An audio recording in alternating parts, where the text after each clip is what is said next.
مولاي صل وسلم دائما أبدا على حبيبك خير الخلق كلهم مولاي صل وسلم دائما أبدا.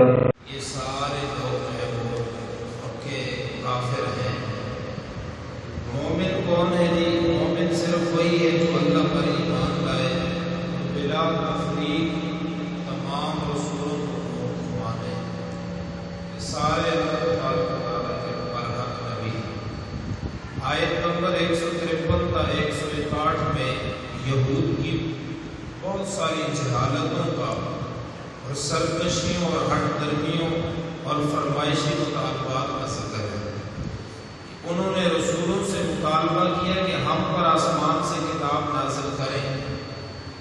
اللہ تعالیٰ نے فرمایا کہ یہ موسیٰ سے اس سے بھی بڑے بڑے مطالبات کر چکے ہیں.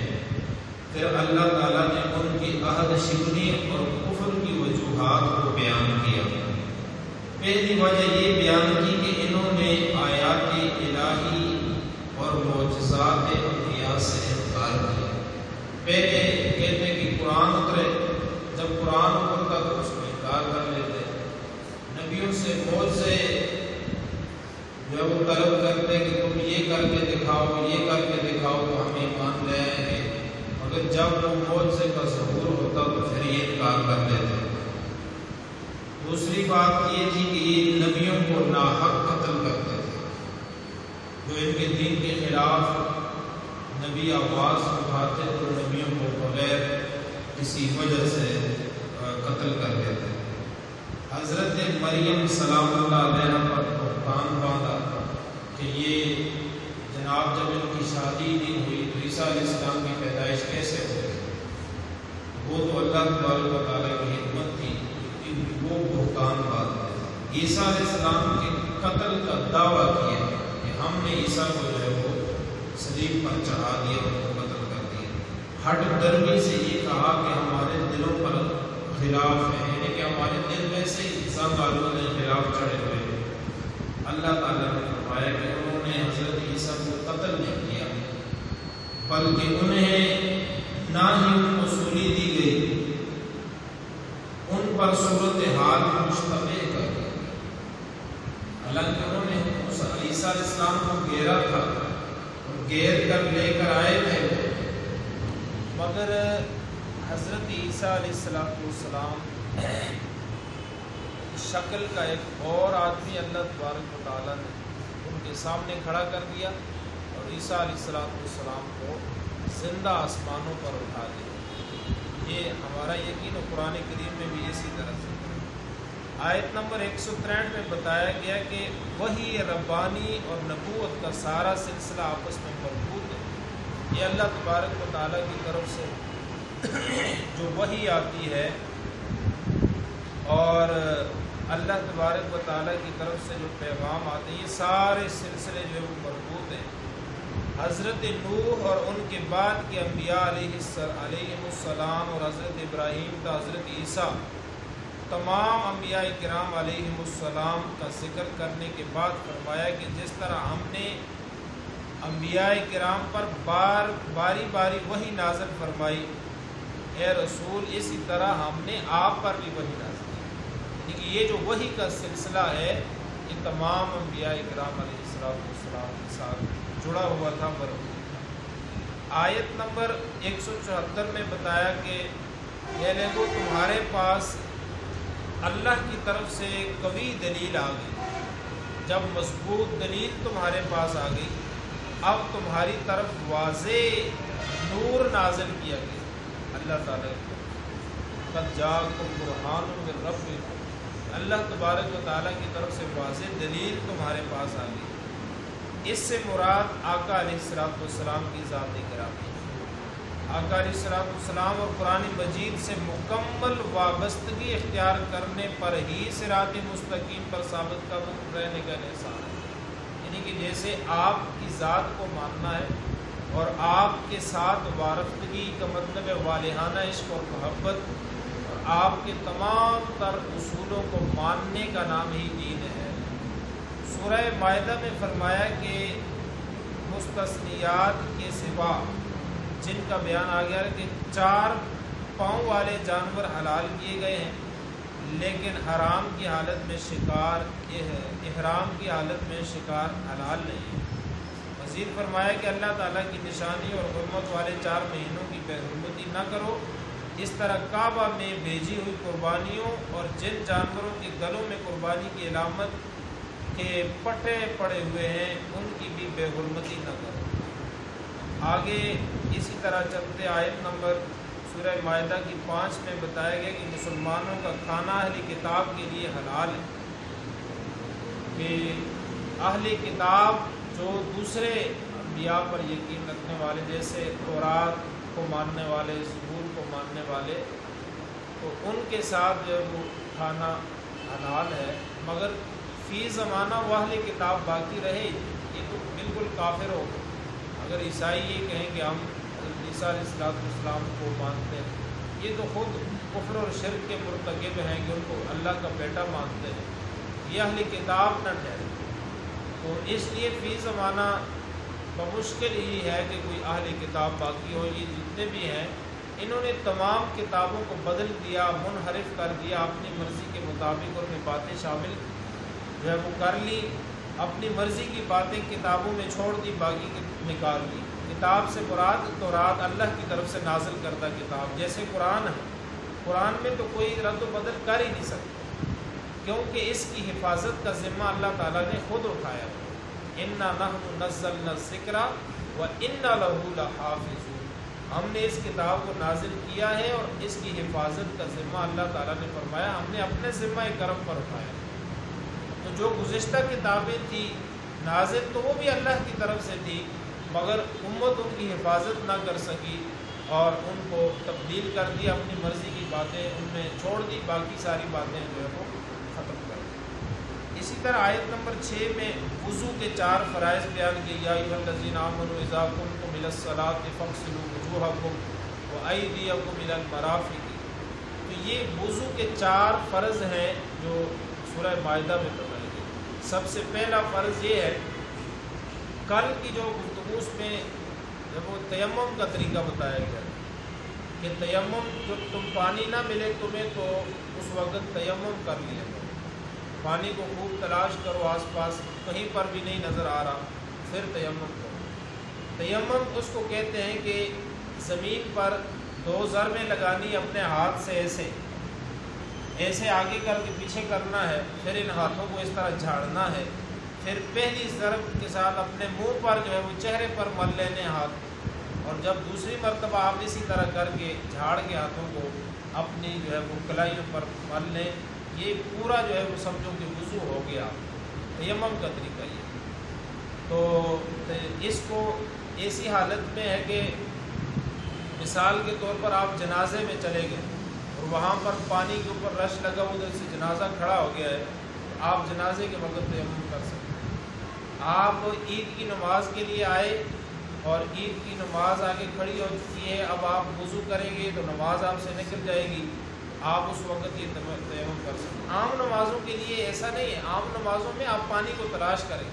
یہ صرف ان 2 چیزوں کا بتایا کہ یہ رش کے مقام ہوتے ہیں، بھیڑ ازدحام لگا ہوتا ہے، اور وہ جنازہ چونکہ مختصر سی عبادت ہے، عید کی بھی 2 رکعتیں مختصر ہیں، وہ آپ سے نکلنے کا خدشہ ہے۔ اگر جنازے کی جماعت آپ سے نکل گئی، آپ اکیلے تو نہیں پڑھ سکتے۔ عید کی جماعت آپ سے نکل گئی، عید آپ اکیلے نہیں پڑھ سکتے، آپ عید جماعت کے ساتھ ہی ہے، جنازہ جماعت کے ساتھ ہی ہے۔ تو دوسری نمازوں میں ایسا نہیں ہے، اگر جماعت سے نکل گئے آپ بعد میں آپ پڑھ لیں گے، وقت تو موجود ہے نا جی، ان کے لیے جماعت واجب ہے، مگر یہاں پر جو ہے جنازے میں صرف جماعت کے ساتھ ہی پڑھا جا سکتا ہے، اور عید میں جو ہے وہ جماعت کے ساتھ ہی عید ہو سکتی ہے، اس کے علاوہ نہیں۔ اس لیے یہ 2 مقامات بتائے کہ اگر بہت زیادہ مجبوری، ایسا نہیں ہے کہ بندہ پانی کے ہوتے ہوئے ہی تیمم کرے، بہت زیادہ مجبوری ہو اور جو ہے وہ جنازہ نکلنے کا یا عید کی نماز نکلنے کا خدشہ ہو تو یہ کر سکتا ہے۔ اب تیمم کرے گا کس چیز سے؟ ہر اس چیز سے تیمم ہو سکتا ہے جو زمین کی جنس سے، زمین کی جنس سے ہونے والی چیز سے تیمم ہو سکتا ہے. اور یہ مٹی ہے، دیواروں کے اوپر بھی مٹی گرد وغیرہ لگی ہوئی ہے، دیوار کے ساتھ بھی ہو سکتا ہے. یعنی کہ جو چیز بھی زمین کی جنس سے اس سے تیمم کر سکتے ہیں. وضو کے 4 فرض اس آیت میں بتائے گئے کہ 4 فرض ہیں وضو کے. یہ 4 کام اگر کر لیے تو تمہارا وضو ہو جائے. باقی جو چیزیں ہیں وہ سنت مستحبات میں شامل ہیں.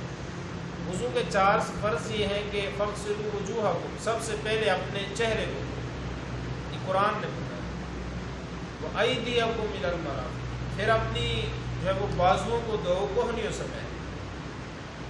وَامْسَحُوا بِرُؤُوسِكُمْ، اپنے سر کا مسح کرو، سر کے مسح میں چوتھائی سر کا مسح. وَأَرْجُلَكُمْ إِلَى الْكَعْبَيْنِ، اور اپنے پاؤں کو ٹہنوں سمیت دو. یہ 4 فرض ہیں وضو. اگر یہ پانی کی قلت ہے، پانی تھوڑا ہے آپ کے پاس، بعض دفعہ ایسا ہوتا ہے کہ پانی بالکل تھوڑا ہے، آپ اس میں کلی نہیں کر سکتے، ناک میں پانی نہیں ڈال سکتے، 3 مرتبہ اپنے جسم کے حصوں کو دھو نہیں سکتے. اتنا پانی ہے کہ جس کے ساتھ آپ 1 مرتبہ چہرے کو دھو لیں، 1 مرتبہ اپنے بازوؤں کو گیلے کر لیں اور مسح کر لیں اور اپنے پاؤں کو دھو لیں تو آپ کا وضو مکمل ہو جائے.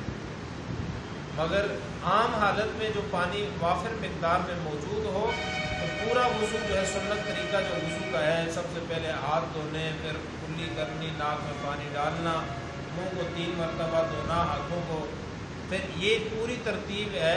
اسی کے مطابق وضو کرنا چاہیے. مگر انتہائی قلت کی وجہ سے، پانی کے کم ہونے کی وجہ سے کہ اتنا پانی ہو کہ آپ ان 4 چیز کام کر سکتے ہیں تو آپ کا وضو ہو جائے، سر نماز آپ کر سکتے ہیں. اسی طرح آیت نمبر 8 میں فرمایا کہ کسی قوم کی عداوت کی وجہ سے بے انصافی پر آمادہ نہ ہو، تم عدل کرتے رہو. یعنی آپ کے ساتھ کسی نے ناانصافی کی ہے تو اس کا مطلب یہ نہیں ہے کہ آپ بھی اس کے ساتھ یہی کام کریں، آپ اس کے ساتھ عدل اور رواداری کا جو سلسلہ قائم رکھو. آیت نمبر 17 میں فرمایا کہ اللہ تعالیٰ نے عیسیٰ ابن مریم کو الہ قرار دینے والے کو کافر کہا کہ ان کو کوئی خدا کہے، خدا کا بیٹا کہے. جس نے بھی عیسیٰ علیہ السلام کو خدا کا بیٹا کہا وہ تو اولاد سے پاک ہے. لم یلد ولم یولد، نہ اس کی کوئی اولاد ہے نہ اللہ کسی کی اولاد. تو جس نے بھی عیسیٰ علیہ السلام کو اللہ کا بیٹا کہا وہ کافر ہو گیا. اور آیت نمبر 21 تا 26 میں اس بات کا ذکر ہے کہ بنی اسرائیل کو مقدس سرزمین میں داخل ہونے کا حکم دیا تو انہوں نے کہا اے موسیٰ اس سرزمین میں تو بڑی جسامت والے لوگ ہیں، جب تک ان کو نکال نہ دیا جائے ہم داخل نہیں ہوں گے. یعنی وہاں پر ان لوگوں کی شکل و حیت یہی ہوگی کہ وہ بڑے بڑے جسم رکھنے والے لوگ ہیں. گزشتہ امتوں میں بڑی بڑی جسامتوں والے لوگ موجود تھے. بعض دفعہ حضرت آدم علیہ السلام کا قد آنا ہوتے تھے، وہ 60 گز تک تقریباً ان کا قد. اتنی بڑی بڑی جسامت والے لوگ بھی تھے کہ جس طرح درخت کو اس کی چوٹی سے پکڑ کر اکھاڑ دیتے تھے، کاٹنے کی ضرورت تو بڑی دور کی بات ہے کہ کلہاڑی لے کر آئے، آرا لے کر اس کو کاٹا جائے، وہ تو درخت کو اس کی چوٹی سے ہی پکڑ کے اکھاڑ دیتے. اتنے طاقتور لوگ بھی اس زمین میں موجود تھے، مگر ان ساری طاقتیں جب موت آتی ہے تو اس کے سامنے کوئی شے نہیں دکھ سکتی، ساری چیزیں ختم ہو جاتی. اور اسی طرح آیت نمبر 27 تا 31 میں آدم علیہ السلام کے 2 بیٹوں کا واقعہ کہ دونوں نے اللہ کی بارگاہ میں قربانی پیش کی، ایک کی قربانی قبول ہو گئی، دوسری کی رد ہو گئی. اس زمانے کی شریعتوں میں قربانی کی قبولیت کی علامت یہ تھی کہ آسمان سے آگ آتی اور اسے جلا ڈالتی. قابیل جس کی قربانی رد ہو گئی اس نے غصے میں آ کر اپنے بھائی حابیل کو قتل کر دیا. اس قربانی کی تفصیل جو کتب تفاسیر میں موجود ہے. بہرحال انہوں نے وہ یعنی کہ شادی کے چکر میں اب اس میں لڑائی ہو گئی، پھر ان کا فیصلہ اس طرح کیا گیا کہ آپ دونوں قربانی کرو. جس کی قربانی قبول ہو گئی اس کی شادی اس لڑکی کے ساتھ. تو جب وہ قربانی جب وہ قابیل نے حابیل کو قتل کر دیا، قربانی ان کی قبول ہوئی تھی حابیل کی، مگر انہوں نے عداوت میں غصے میں آ کر ان کو قتل کر دیا. یہ روح زمین پر پہلا جو ہے وہ واقعہ تھا، کوئی انسان کو مارا۔ جب انہوں نے قتل کیا تو اب وہ پریشان ہوا کہ اب اس کے ساتھ کرنا کیا ہے، کیونکہ پہلی مرتبہ یہ واقعہ پیش آ گیا تھا۔ تو پھر اللہ تبارک و تعالیٰ نے اپنی حکمت کے پیش نظر 2 کووں کو بھیجا۔ 2 کوے جب لڑے آپس میں تو ایک کوے نے دوسرے کو مار دیا، پھر دوسرے کوے نے زمین کھودی اور اس کے اندر جس کو مارا تھا اس کو دفنانے لگا۔ تو انہوں نے جب دیکھا کہ یہ کام یہ دفنا رہا ہے تو انہوں نے بھی اس کام کو اپنے ذہن میں بٹھایا کہ میں بھی اس کے ساتھ یہی کروں۔ پھر زمین کو کھودا گیا اور حابیل کو اس میں دفنایا گیا۔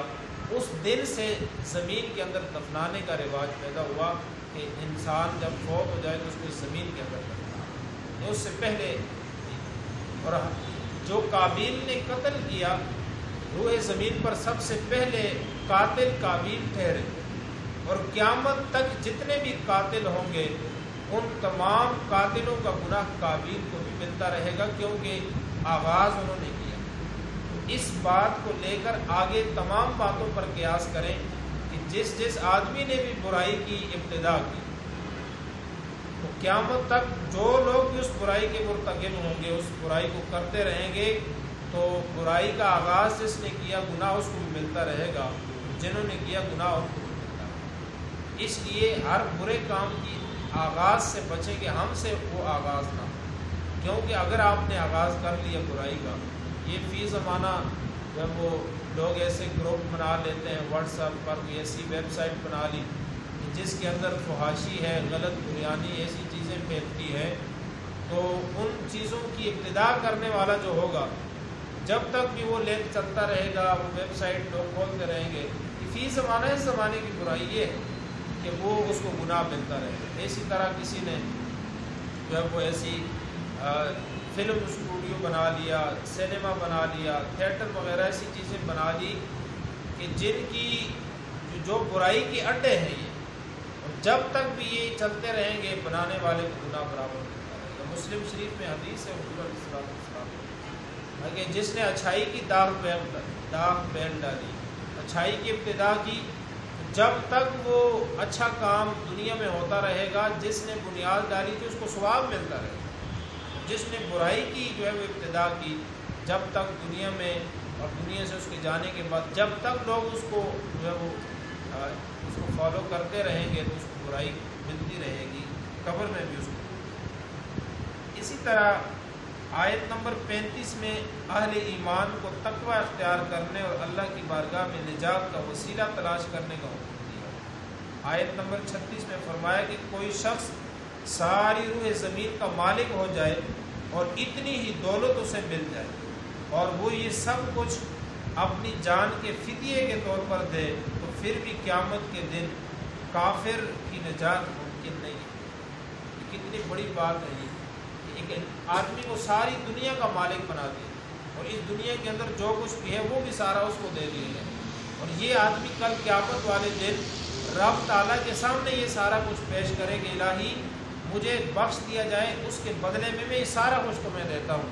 اللہ تعالیٰ اس کے اتنے دینے کو بھی قبول نہیں کرے گا، بلکہ کافر کی نجات ممکن نہیں ہے، اس کو جہنم کا عذاب ضرور پذیر۔ آیت نمبر 40 میں زمین و آسمانوں کی بادشاہی اور عذاب دینے اور معاف کرنے کی قدرت رب العالمین کا خاصہ ہے، یہ بیان فرمایا۔ اور آیت نمبر 45 میں قانون قصاص کو بیان کیا کہ کسی کی جان کا بدلہ جان ہے، ان النفس بالنفس والعین بالعین والانف بالانف والاذن بالاذن فرمایا کہ جب بھی تمہارے ساتھ کوئی زیادتی کرے، کسی نے تمہاری جان لی ہے، اس کے بدلے میں ایک ہی جان لی جائے، یہ نہیں پورے خاندان کو تباہ کر لو۔ تمہاری آنکھ کو کسی نے نقصان پہنچایا ہے تو اس کے بدلے میں اس کو جان سے نہیں مارنا، اس کی آنکھ کو ہی تم نقصان پہنچا سکتے۔ اگر تمہارے کان پر ضرب لگائی مارا تو تم اس کے کان کو ہی نقصان پہنچا سکتے، یعنی کہ جو جتنا نقصان تمہیں پہنچا ہے اتنا ہی نقصان اسے دو۔ مگر ہم تو دشمنی میں بڑھ کر پورے خاندانوں کو تباہ کرنے کا سوچ رہے ہوتے ہیں کہ اس نے ہمارا اتنا سا نقصان کیا، ہم اس کو پورا ہی اجاڑ دیں گے اور برباد کر دیں گے۔ یہ قانون نہیں ہے۔ آیت نمبر 57 میں بتایا گیا اہل کتاب میں سے دین کو مذاق بنانے والوں اور کافروں کو دوست جو ہے وہ کبھی بھی نہ بنانا۔ آیت نمبر 60 میں فرمایا کہ بدترین سزا ان لوگوں کے لیے جن پر اللہ تعالیٰ نے لعنت۔ آیت نمبر 73 سے 80 میں نصارہ کے عقیدے کی خرابیوں کو بیان کیا اور وہ تثلیث کے قائل ہیں، حالانکہ اللہ تعالیٰ ذات وحدہ لا شریک ہے، اور مسیح ابن مریم اسی طرح ایک رسول ہیں جس طرح اس سے پہلے رسول گزرے، وہ بھی اللہ تبارک و تعالیٰ کے رسول ہیں۔ اسی طرح یہ یعنی کہ چھٹے پارے کا یہاں پر اختتام ہو جاتا ہے۔ تو اس میں زیادہ تر جو ہے وہ عیسیٰ علیہ السلام کے واقعات کا ذکر ہے، ساتھ ہی ساتھ نماز کے وضو کا ذکر ہے، قصاص کا جو ہے وہ تفصیلاً اس کے اندر ذکر ہے۔ اللہ تبارک و تعالیٰ نے